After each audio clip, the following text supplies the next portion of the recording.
The editor has asked me to write an upbeat column to welcome you to the new magazine.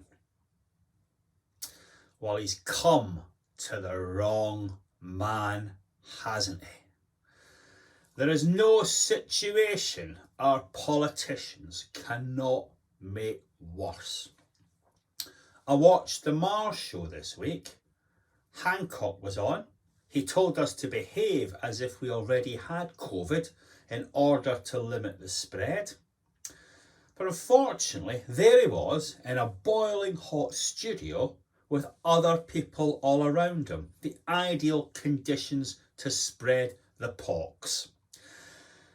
And there's no point just criticising Hancock. All the leading parliamentarians want to appear on Mar, Ridge and all those other programmes. Maybe that is why they are self-isolating every 5 minutes. They don't seem to pay heed to their own advice. And as London was put in to Tier 4, there were moments of absolute comic absurdity.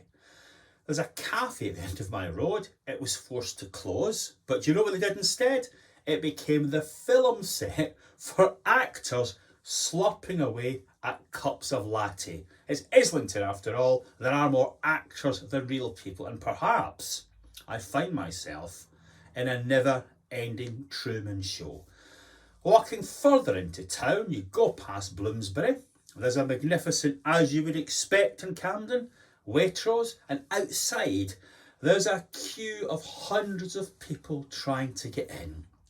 All of those people walk past perfectly good, smaller shops selling better stuff at keener prices with lots of space to go into and socially distance, and yet they decided to join the line of vanity.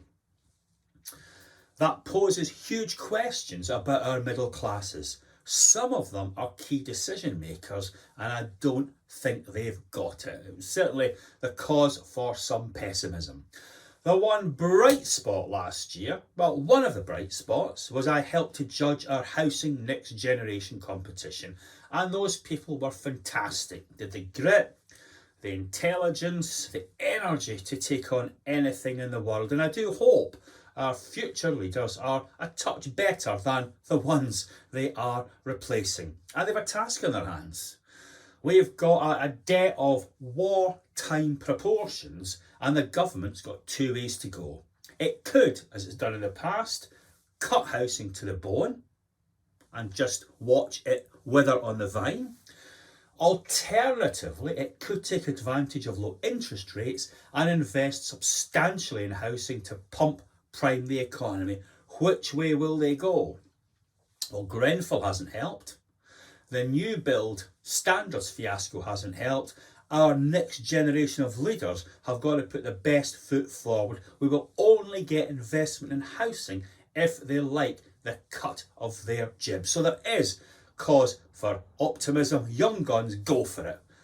Blimey, did I actually say something positive? Perhaps my upbeat nature is why I have been locked out of Scotland. Really, I should be saying, as you would expect, we're doomed, but we're not. Have a great year. Goodbye.